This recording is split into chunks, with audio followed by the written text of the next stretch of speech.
get started pulling this board out. I'll take all the tubes out first. I have some labels here that my idea is to, as I pull each wire off, to put a label on it. Some crossed up and get them wired back wrong. I don't think I will with these labels. So that's the plan. Some of these sockets are really hard to get the tubes out of. The two octal sockets, not a problem on them, but these smaller sockets, had to really do a lot of wiggling to get each tube out. And this one I still haven't got it out. This one here, because it's got a shield around it and you can barely get a hold of the top of the tube. Alright, got all the tubes out, so I'm going to start labeling the wires as I take them off. These wires do have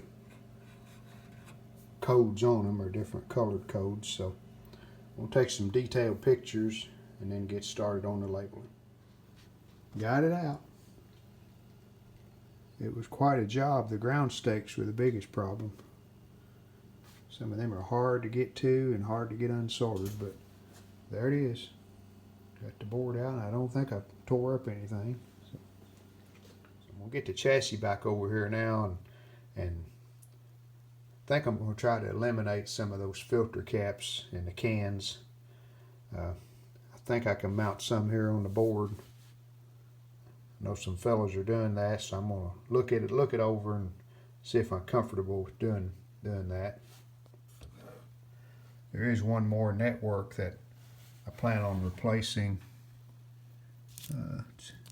Right here, K1.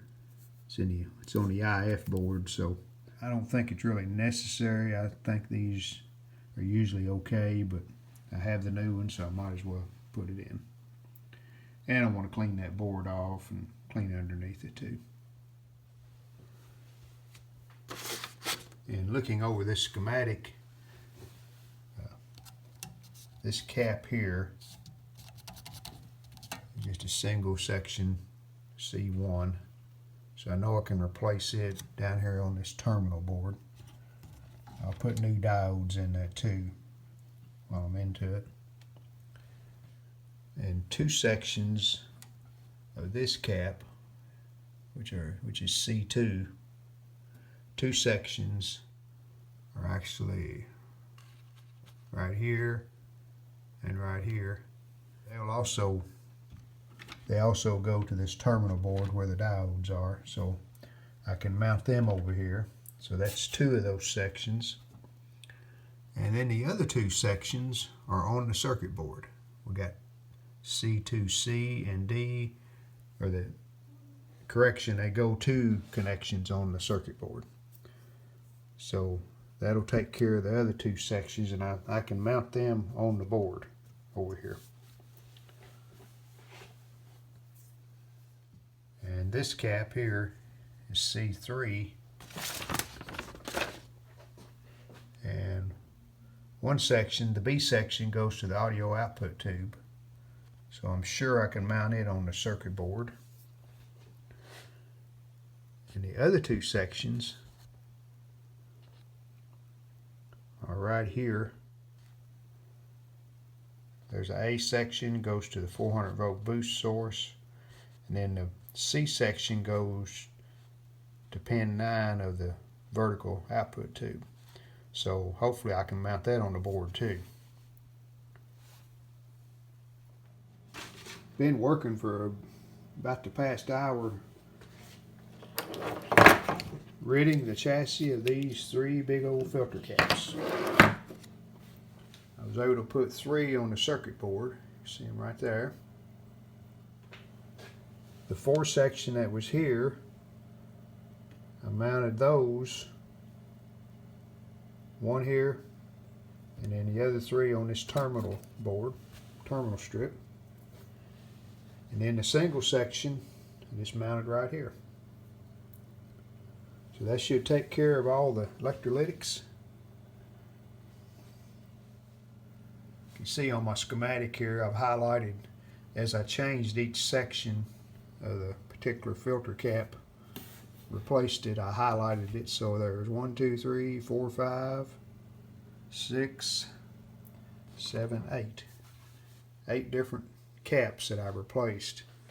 With the smaller caps, they would do just as good a job and gets rid of those three monsters right there. And I also replaced the rectifiers.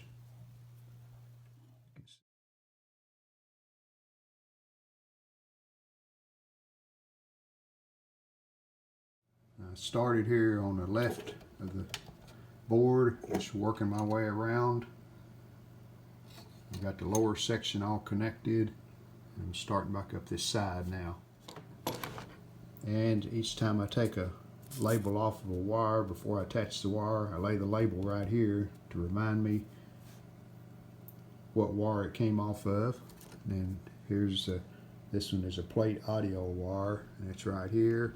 So I'll attach it, and I'll go to the next one and take the label off. I've done them one at a time, so I won't make any mistakes. Well, there's the board back in. Hopefully, with those labels I used, every wire's back in the correct position. And the transformer, I may just put a little silicone on it. It's really not that bad. Got a couple of cracks in it, but won't hurt anything. But I'll probably silicone that before I say it's finished and ready to cover back up. Clean out where the rectifier tube goes. Making progress. Putting some new sealant around this transformer where it's cracked, but mainly this lead here going to the rectifier tube. I'm sealing it up real good right in there. And I'm doing it without getting it all over me. I'm using this screwdriver. I can just form it into there. And hopefully when I'm finished, I won't have any on my hands. Replace this old broken wire retainer right here. Just put some that I had in the shop. All right, there's the chassis ready to hook up and try. The only lead left is this filament lead going to the picture tube. And on my test tube, I'll have to hook that to the 6.3 volt tap. But I didn't want to attach it permanently. That way I can just put a test lead on it. When I confirm that everything's okay and I hook the original 17-inch tube up, then I can solder it back then.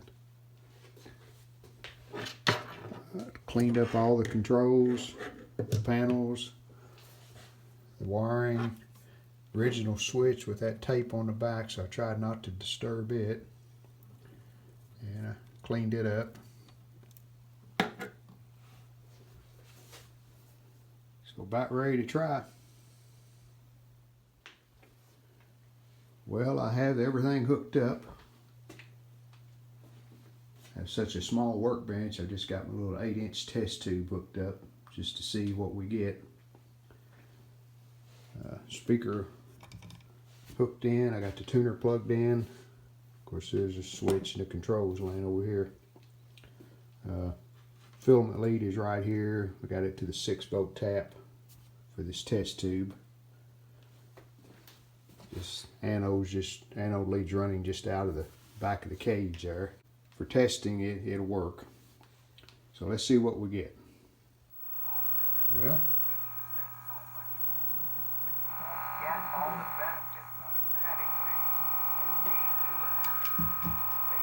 getting a little buzz in the sound, but I'm not worried about that right now. Look at that picture. All right.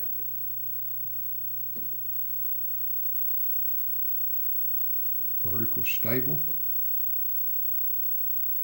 Horizontal stable.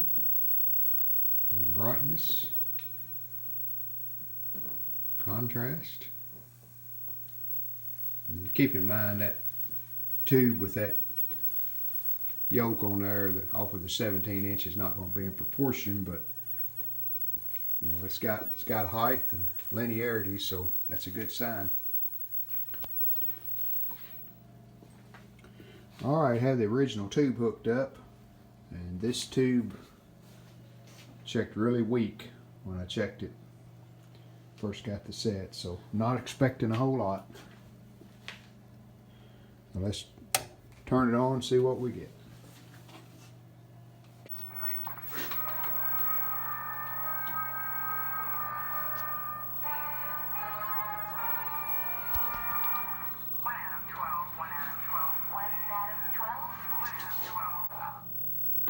Not bad with the lights turned down. And the longer it plays, it might get better. I don't know. See, when you turn the brightness up, the focus kind of goes funky.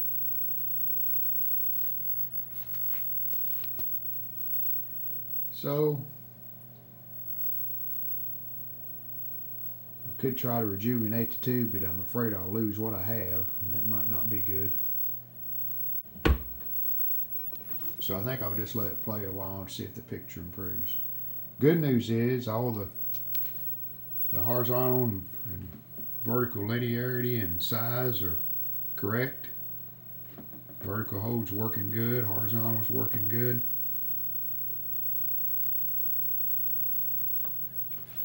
Picture's in proportion up and down, side to side, so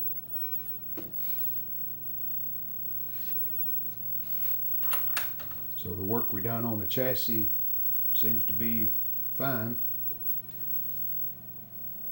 Do need to reattach the filament lead permanently to the terminal over there.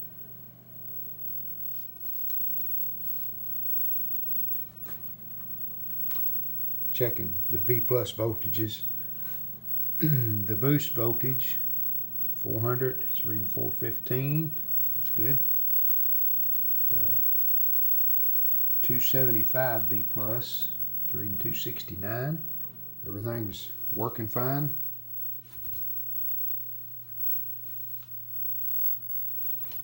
Just wish I had a better picture tube, but I don't. There it is when you turn the LED lights overhead off. It's watchable, but in a light room it'd be pretty dim. Well, after playing for about a half hour, picture does look brighter. In a normally lit room, you know, at nighttime, it would be a watchable picture. The set's been playing about an hour now. Very presentable picture in a dim, darkened room. But when you turn the overhead LED on, which is super bright, but when you turn it on, it does wash out quite a bit. Here are the parts that changed on the circuit board. Most of them are the old style caps. Of course, the cup plates, I changed all of those. And a few resistors, mostly in the vertical and horizontal circuits is where I changed the resistors. Now that we have the chassis repaired, I'm going to turn my attention to the cabinet. If it wasn't for that rust right there, I would just clean the cabinet up and let it go with that, but quite a bit of rust on this edge and then down here. The grill cloth is torn, so I'll try to find some kind of new grill cloth to put in it.